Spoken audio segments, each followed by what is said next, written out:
ओम नमः शिवाय। जय महाकाल। 20 फरवरी 2024 मंगलवार के दिन पड़ रही है जया एकादशी।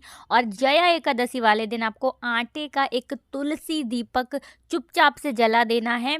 और इस वाले उपाय को आपको जया एकादशी के दिन करना है। पूरा परिवार आपका हमेशा खुश रहेगा, धन संपदा आपके घर में हमेशा बढ़ेगी और कभी भी आपके जीवन में कोई दुख और संकट नहीं आएगा। तो देखिए, जया एकादशी जो होती है, सारी एकादशियों में बहुत ही ज़्यादा महत्व होता है जया एकादशी का।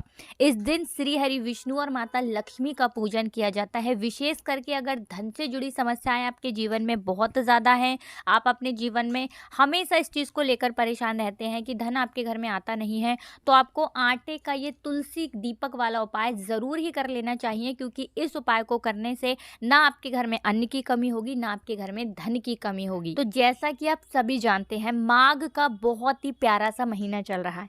अच्छा, माघ का महीना जो होता है, इसका महत्व हमारे शास्त्रों में बहुत ज़्यादा बताया गया है। सारे जितने भी हमारे महीने होते हैं, जितनी भी तिथियां होती हैं, उनमें माघ का महीना बहुत ही महत्व रखता है। और माघ के महीने में अगर कोई भी उपाय आप करते हैं, आपका वो उपाय बहुत जल्दी सफल होता है। क्योंकि माघ का महीना जो समर्पित होता है, वो श्री हरि विष्णु को विशेष करके समर्पित होता है। और अगर आप अपने जीवन में धन को लेकर परेशान रहते हैं, तो इस दिन आपको ये आटे का दीपक वाला उपाय ना ज़रूर ही करना चाहिए। क्योंकि इस उपाय को करने से आपके घर में हमेशा माता लक्ष्मी का वास होगा और कभी भी माँ लक्ष्मी आपके घर को छोड़ कर नहीं जाएंगी। तो चलिए जान लेते हैं उपाय को करने के लिए आपको क्या क्या लेना है। देखिए, सबसे पहले तो आपको आटे का एक दीपक लेना है। अब ज़रूरी नहीं है कि आपको वो दीपक बनाना कैसा है, कि गोली बनाना है, चौकोरी बनाना है। जैसी आपकी मर्जी, आप वैसा दीपक बनाएं, गोल बनाएं, चौकोर बनाएं, जैसा भी चाहें वैसा आपको दीपक बना लेना है। लेकिन आपको एक चीज़ ध्यान रखनी है, उस आटे के अंदर नमक नहीं डालना, कोई भी चीज़ नहीं डालनी।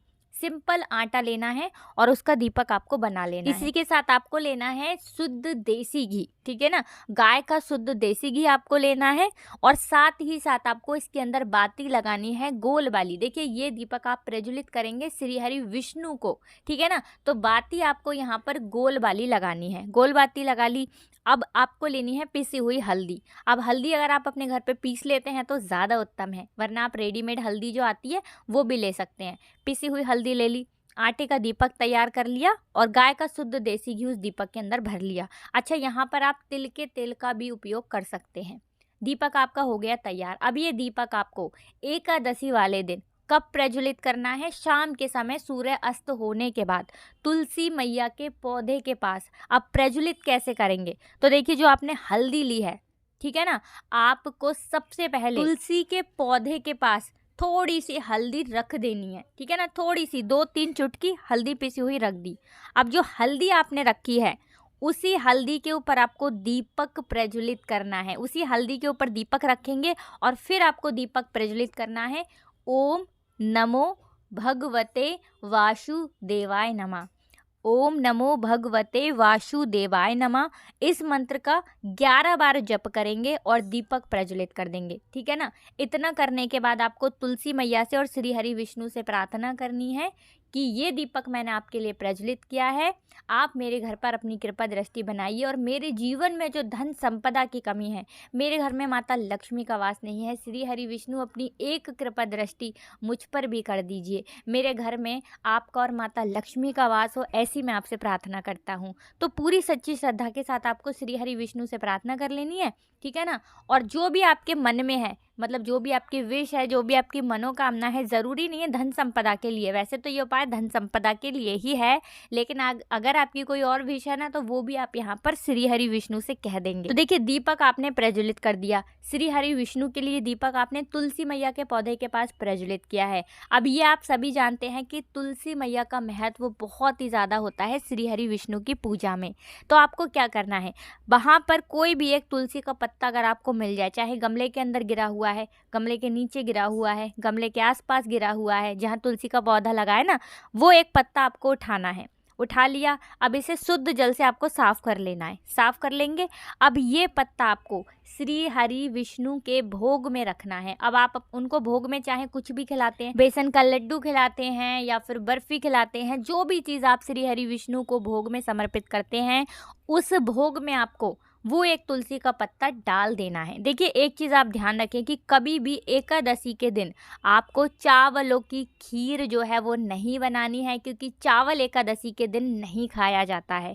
जो व्यक्ति एकादशी के दिन चावल खाता है उसके सर पे पाप लगता है, ठीक है ना। तो आप अगर खीर बनाना चाह रहे हैं तो आप मेवा की खीर बना सकते हैं, ठीक है ना। चावल की खीर भूल कर भी आपको नहीं बनानी है। तो श्री हरि विष्णु के जो भोग है उसमें एक पत्ता आपको डालना है, और साथ ही साथ आपको माँ लक्ष्मी की प्रतिमा के आगे एक दीपक प्रज्वलित करना है, लंबी बाती का। तो देखिए एक दीपक तो आपने श्री हरि विष्णु के लिए प्रज्वलित कर दिया तुलसी मैया के पौधे के पास, और एक दीपक आप अपने घर के मंदिर में प्रज्वलित करेंगे माता लक्ष्मी की प्रतिमा या मूर्ति के आगे। जो माता लक्ष्मी की प्रतिमा के आगे दीपक जलाएंगे वो लंबी बाती का, और जो तुलसी जी के पौधे के पास श्री हरि विष्णु के लिए जलाएंगे वो गोल बाती का। तो देखिए लंबी बाती में आप कोशिश करें कि आप कलाबे की बाती लगाएं और फिर आप दीपक जलाएं, क्योंकि कलाबे का जो रंग होता है वो लाल होता है, ठीक है ना, जिसे हम मौली धागा भी बोलते हैं। और लाल रंग के कलाबे की बाती का दीपक या मौली धागे की जो बाती होती है उसका दीपक आप जब माता लक्ष्मी की प्रतिमा के आगे आप जलाते हैं तो माँ लक्ष्मी आपसे ना बहुत जल्दी प्रसन्न होती हैं, और धन से जुड़ी सारी समस्याओं को बहुत जल्दी आपके घर से दूर कर देती हैं, और माता लक्ष्मी का आपके घर में वास होता है। तो जिन लोगों के जीवन में धन संपदा बहुत कम है, या यूँ कहें कि जिनके जीवन में धन आता ही नहीं है, उन्हें तो ये उपाय एकादशी के दिन ज़रूर ही कर लेना चाहिए। चलिए बात कर लेते हैं अब जल्दी से दूसरे उपाय की। देखिए माघ का महीना चल रहा है। अब आप ये अच्छे से जानते होंगे कि माघ के महीने में दान और स्नान का महत्व बहुत ही ज़्यादा होता है। तो अगर बहुत सारे लोग होते हैं ना कि कहते हैं हमारा भाग्य हमारा साथ नहीं देता, हमारा भाग्य जो है ना हमें कुछ जीवन में करने नहीं देता, क्योंकि हमारा भाग्य कमज़ोर है, वो मजबूत ही नहीं है। तो देखिए ऐसा होता है, जब आपका भाग्य मजबूत नहीं होता, प्रबल नहीं होता, तो आप अपने जीवन में कुछ भी आसानी से प्राप्त नहीं कर पाते हैं। धन हानि घर में होती है, और भी बहुत सारी समस्याएं, जैसे स्वास्थ्य खराब रहेगा, कर्जे की समस्या हो जाएगी, ठीक है ना, इनकम जो होगी वो बढ़ेगी नहीं, नौकरी में प्रमोशन नहीं मिलेगा। ऐसी समस्याएं देखने को मिलती हैं जब आपके भाग्य का आपको साथ नहीं मिलता है। और आपके भाग्य का साथ आपको कैसे मिलेगा? माघ के महीने में ये छोटा सा उपाय करके एकादशी के दिन कर लेते हैं तो बहुत ही उत्तम है। आपको क्या करना है, आपको गंगा जल लेना है, ठीक है ना, गंगा जल लेना है, और बहुत ही थोड़ा सा आपको गंगा जल अपने नहाने वाले जल में डालना है। मतलब जिस जल से आप स्नान करते हैं उस पानी के अंदर गंगा जल आपको थोड़ा सा डालना है, और उसी जल से आपको स्नान करना है। साथ ही साथ आपको क्या करना है, स्नान तो आप कर लेंगे, साथ ही साथ आपको अपने घर में जितने भी कमरे हैं सभी जगह पर गंगा जल का छिड़काव करना है। तो देखिए इससे होगा क्या, जब आप गंगा जल से स्नान करते हैं, ठीक है ना, तो इससे आपके भाग्य का आपको पूरा साथ मिलता है, भाग्य आपका प्रबल होता है, मजबूत होता है। इसके बाद आप जो भी काम करते हैं उसमें आपको सफलता मिलती है। और जब आप गंगा जल का छिड़काव अपने घर के सभी कमरों में करते हैं, अपने मुख्य द्वार पे करते हैं, ठीक है ना, तो इससे आपके घर में जितनी भी नेगेटिव एनर्जी होती है, जो भी नकारात्मक ऊर्जा होती है, जो भी बुरी शक्तियां होती हैं, वो आपके घर से दूर जाती हैं। जिसके बाद ऑटोमेटिकली आप देखेंगे कि काम आपके बनते चले जाएंगे।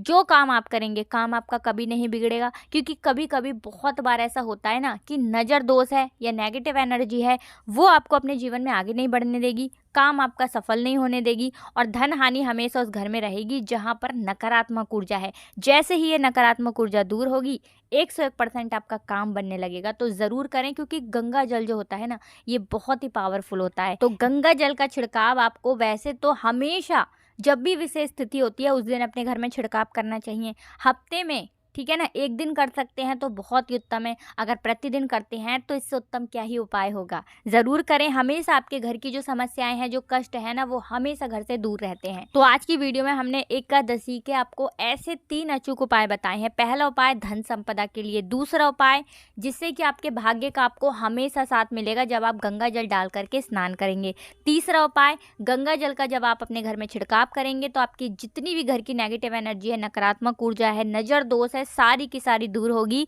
और यहाँ पर आपको शिव जी का आशीर्वाद भी मिलेगा। तो ज़रूर करें एकादशी के दिन ये 3 बहुत ही सरल और अचूक उपाय, क्योंकि ये उपाय आपके जीवन को बदल देंगे और आपके भाग्य को चमका देंगे। तो बहुत अच्छे से आपको समझाने का प्रयास किया है। तो अब आपको एक काम करना है कि हमारी वीडियो को लाइक करना है, चैनल को सब्सक्राइब करना है जो लोग चैनल पर पहली बार आए हैं, और कमेंट सेक्शन में आपको हर हर महादेव लिख कर जाना है। आप सभी को राधे राधे, जय श्री कृष्ण, हर हर महादेव, जय शिव शंभू, जय हो माता लक्ष्मी की, जय हो श्री हरि विष्णु की, राधे राधे।